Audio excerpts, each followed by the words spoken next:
Batman or Stoic? Who really controls fear? Have you ever felt it?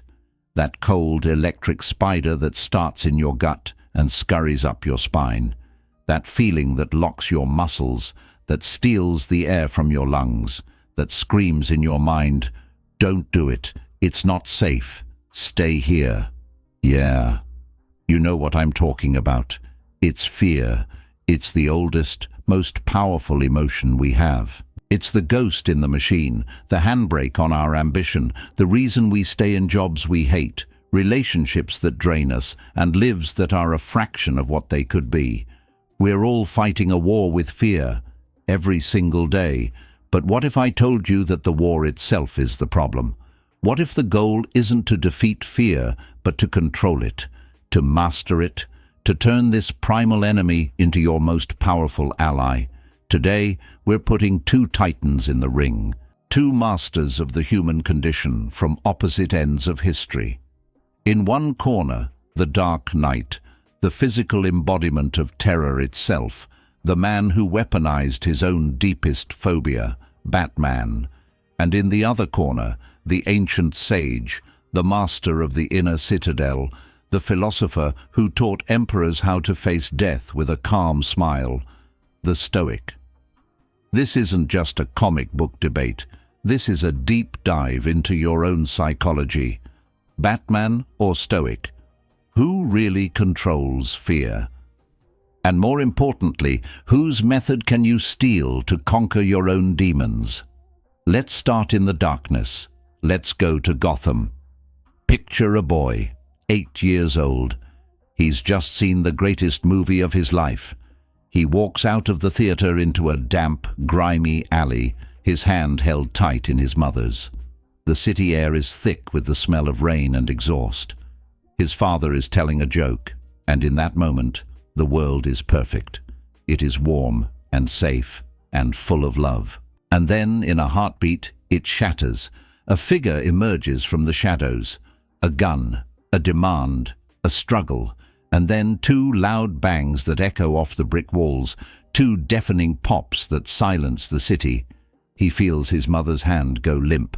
He sees her pearl necklace, a gift from his father, break apart, the white beads scattering across the filthy pavement like tiny fallen stars.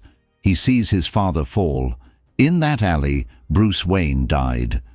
And something else was born. Something forged in the crucible of absolute paralyzing terror. He was helpless. He was a victim. Fear owned him. It broke him. And he spent the rest of his life vowing that it would never, ever happen again. Not to him, and not to anyone else if he could help it. So what did he do? Did he go to therapy? Did he try to forget? No. He did something radical. He did something that sounds insane. He stared into the abyss of his own fear, and he decided to make the abyss his home. He remembered his other great childhood terror, a fall into a cave, a swarm of bats, their leathery wings and screeching cries enveloping him in a storm of primal panic. Bats. That was it. That was his symbol. He thought, criminals are a superstitious, cowardly lot. My disguise must be able to strike terror into their hearts. I must become a creature of the night, black, terrible, a bat. This is the Batman method of controlling fear. It is not about elimination. It is about transmutation. He didn't get rid of his fear. He took that raw, chaotic energy of terror, that trauma that lived in his bones, and he focused it. He channeled it. He weaponized it. He wears his fear like a suit of armor. He turned the thing that haunted him into the thing that he uses to haunt others. Think about the sheer force of will this requires. Every single night, Batman chooses to relive his trauma. He goes back into the dark alleys. He surrounds himself with violence and chaos. He confronts the worst of humanity. He's not numb to the fear.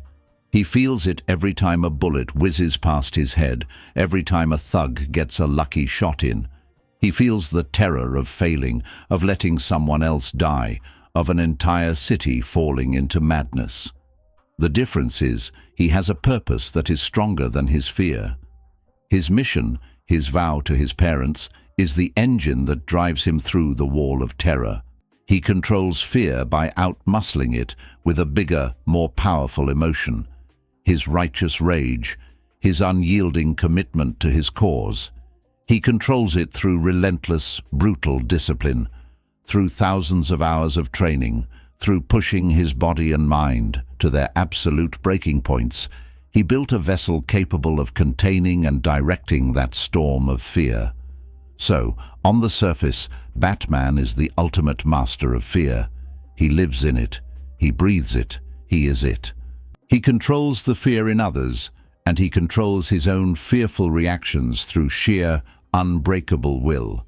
It's an active, aggressive, external form of control. He is the general who stands on the front lines, facing the enemy head-on every single night, and winning through superior firepower and strategy. But is it really control, or is it a cage? Bruce Wayne is a ghost. He's a mask that Batman wears during the day. The real person is the tortured soul in the cowl. He has no peace. He has no tranquility. He is in a perpetual state of war, not just with the criminals of Gotham, but with himself. His method requires constant vigilance, constant effort, and it comes at an immense personal cost. He is a slave to his own mission, a prisoner of his own past. He has mastered his reactions to fear, but has he mastered the fear itself? Or is he just keeping a rabid wolf on a very, very strong leash, knowing that if he ever lets his guard down for a second, it will tear him apart? It's an effective strategy, for sure, but is it a life? Is it a sustainable way to exist? For most of us, who don't have billions of dollars and a lifetime to dedicate to becoming a vigilante, the answer is no. The Batman method is the method of the martyr, the warrior who finds meaning only in the struggle. Now let's leave the rain-slicked streets of Gotham. Let's travel back in time, about 2,000 years, to the sun-baked stones of ancient Rome. Let's meet our second contender, the Stoic. Imagine a different kind of man. He's not a billionaire playboy. He might be a slave like Epictetus.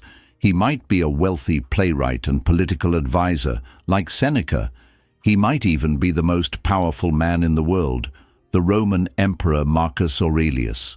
Their circumstances are wildly different, but their core philosophy is the same. Now, imagine a Stoic facing a moment of terror. Let's say a messenger runs in, his face pale, and screams, "The barbarians are at the gate. The city will fall. We are all going to die." The untrained person, the person ruled by fear, panics. Their heart pounds. Their mind floods with images of death and destruction. They are immediately overwhelmed by the impression of disaster. What does the Stoic do? He doesn't ignore the feeling. He doesn't suppress it. He doesn't try to muscle through it with sheer will. He does something far more subtle and infinitely more powerful. He stops. He takes a breath, and he examines the fear as if it were an object he was holding in his hand. He tells himself what Epictetus taught. It is not things that disturb us, but our judgments about things. Let that sink in for a second. It's one of the most powerful sentences ever written. The event, the barbarians at the gate, is just a fact. It is external. It is, in and of itself, neither good nor bad. It just is. The terror, the panic, the despair, that is our contribution. That is our judgment, our story, our opinion, layered on top of the fact. The Stoics' control over fear comes from a completely different place than Batman's. It is an internal, logical, and surgical process. He dissects the fear at its source. He asks a series of questions. First, what is in my control and what is not? This is the famous dichotomy of control. Are the barbarians' actions in my control? No. Is the strength of their army in my control? No. Is the outcome of the battle in my control? No. So to waste emotional energy panicking about these things is not just useless, it's insane. It's like being angry at the rain for falling. So what is in my control? My response, my actions, my character. I can command the defenses. I can fight with courage. I can face death with dignity. I can maintain my virtue and my reason, no matter what happens outside the city walls or outside my own skin. My choices are mine. My judgments are mine. And that is where my power lies. Second, the Stoic asks, is this impression what it appears to be? He challenges the fear directly. The fear screams, this is the end. This is a catastrophe. The Stoic calmly replies, is it? Death is a natural process. All men die. Is it a catastrophe to die defending one's home? Is it not an opportunity to display courage, to live up to my principles? This event is not inherently a catastrophe. It is a test of my character. My judgment that it is a catastrophe is what creates the suffering. This is the core of the Stoic method. They don't fight the feeling of fear. They deconstruct the belief that created the feeling. Batman puts on a suit of armor to fight the monster. The Stoic calmly walks up to the monster, looks it in the eye, and realizes it's just a shadow on the wall, cast by a much smaller, manageable object, his own flawed judgment. Marcus Aurelius, writing in his private journal while literally commanding legions against barbarian tribes, constantly reminded himself of this. He wrote things like, "Today I escaped from anxiety," or "No, I discarded it, because it was within me, in my own perceptions, not outside." Think about that. I discarded it, like taking off a coat you no longer need. This isn't about being emotionless. It's about achieving apatheia, which doesn't mean apathy. It means a state of tranquility, free from the disturbance of irrational passions. The Stoics experienced the initial flash of fear, the racing heart, the adrenaline. They were human. But they trained themselves not to assent to it, not to agree with its catastrophic story. So who has the greater control? Batman's control is conditional. It depends on his physical strength, his gadgets, his mission. It is a constant, exhausting battle. He is a man holding two tectonic plates apart through sheer force. The Stoic's control is unconditional. It depends on nothing external. It is based on reason, a faculty that cannot be taken away. He isn't holding the plates apart. He has realized that he is not the one who will be crushed between them. His inner self, his soul, his prohairesis, his faculty of choice, is untouchable. Batman controls his actions in spite of fear. The Stoic dissolves the fear before it can control his actions. Batman's method is a reaction to trauma. The Stoic's method is a proactive training of the mind. Batman seeks justice in the world. The Stoic seeks order in his own soul. This is the ultimate showdown. The external master versus the internal master. The man who conquered the world to tame his fear versus the man who conquered his mind and let the world be as it is. But here's where it gets really interesting. What if I told you that Batman, the ultimate man of action, is actually an unwitting, imperfect Stoic? Look closer. Strip away the cape and the cowl. What do you have left? Batman practices a form of the dichotomy of control every single night. He can't control the crime rate. He can't control that a mugger will pull a gun. But he focuses with laser-like intensity on what he can control. His physical fitness, his martial arts skill, his detective abilities, his preparation. His entire operation is built on mastering the things that are up to him. Batman is the king of premeditatio malorum, the premeditation of evils. This is a core Stoic practice. Seneca advised us to constantly rehearse potential misfortunes in our minds. What is unexpected is more crushing in its effect, he wrote. Batman's entire life is a premeditation of evil. He has a contingency plan for every member of the Justice League turning evil. He anticipates his enemy's moves. He visualizes the worst-case scenario not to wallow in fear, but to strip it of its power of surprise and to prepare a rational response. Batman embodies stoic endurance and fortitude. The man endures broken bones, psychological torture, and immense loss, and he gets up the next night and does it all again. He accepts pain as a part of the job, a necessary component of his chosen path. He understands that virtue, in his case justice, is the only true good, and he is willing to sacrifice comfort, happiness, and his own well-being for it. So Batman uses stoic tools, but he's missing the final, most crucial piece of the puzzle, the goal. The Stoics' goal is eudaimonia, a state of flourishing, of inner peace, of living a good life in accordance with reason. Batman's goal is a war that can never be won. He uses the discipline of a Stoic to fuel a life of perpetual, unstoic turmoil.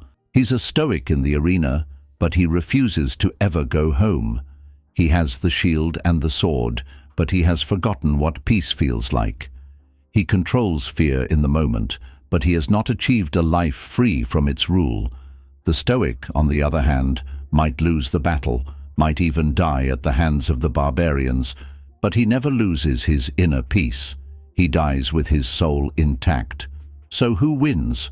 Who really controls fear? Batman controls fear like a lion tamer controls a lion.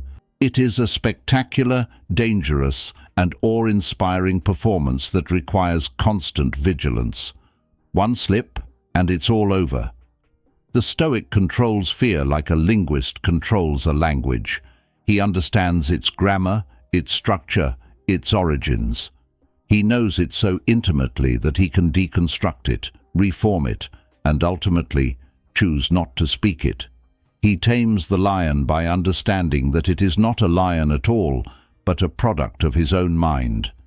The answer is clear. The Stoic possesses the more profound, more resilient, and more attainable form of control. Batman's path is for a mythological creature. The Stoic's path is for you and me. And that's the real point of all this. This isn't about choosing a comic book character.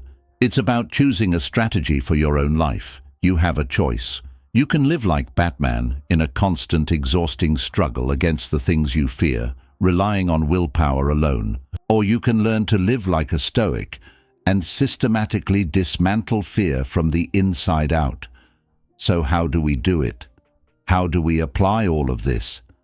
You are not the Emperor of Rome. You are not a billionaire vigilante.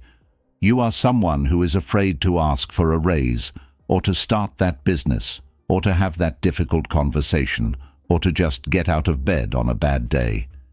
Here's your Stoic bat belt. Here are the tools. Tool number 1, the objective lens. Separate facts from judgments. The next time you feel that spike of fear, stop, just for a second, and do what Marcus Aurelius did. Objectively describe the situation as if you were a news reporter, not, "My presentation is going to be a disaster. Everyone will laugh at me, and I'll get fired." That's your judgment. The fact is, I am scheduled to speak to a group of my colleagues about a topic I have prepared for. That's it. See the difference? One is a story filled with terror. The other is a simple, manageable fact. Strip your fear of its narrative power. Tool number 2, the dichotomy hammer. Sort your control. Grab a piece of paper, draw a line down the middle. On one side, write "in my control." On the other, "not in my control." Now think about your fear, afraid of a first date. In your control, what you wear, the questions you ask, your honesty, your kindness. Not in your control, whether they like you, whether they find you attractive, whether they text you back. Pour all of your energy into the first column. Let the second column go. You are an archer. You can control the bow, the arrow, the aim, the release. You cannot control the wind or whether the target moves. Be a perfect archer. That is all that is asked of you. Tool number 3. The negative visualization, Batlight. Rehearse for trouble. This is Batman's favorite. Don't be a blind optimist, be a prepared realist. Take 5 minutes in the morning and think about what could go wrong in your day. Not to create anxiety, but to prepare for it. Your boss might criticize your work. You might get stuck in traffic. A project might fail. Imagine these things happening. Then ask yourself, how would I deal with this virtuously? How could I use this as an opportunity to practice patience, or courage, or resilience?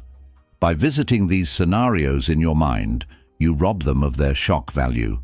When trouble comes, you'll greet it like an old acquaintance, not a terrifying stranger. Tool number 4, the view from above. Zoom out. This is another Marcus Aurelius special. When a fear feels all-consuming, practice this visualization. Imagine yourself floating up, out of your body. See yourself in the room. Then float higher. See your building, your street, your city. Higher still. See your country, the continent, the curve of the earth, a beautiful blue marble in a sea of black. See the earth shrink until it's a tiny speck of dust in the vast, silent, infinite cosmos. Now, from that cosmic perspective, look back at your fear, that awkward conversation, that failed project.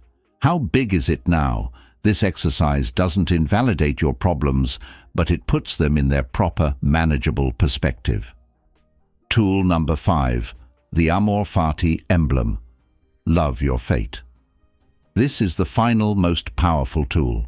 This is where you go beyond the Stoic, and even beyond Batman. Batman fights his fate. He rages against the tragedy that created him. The ultimate Stoic practice is Amor Fati, a love of fate.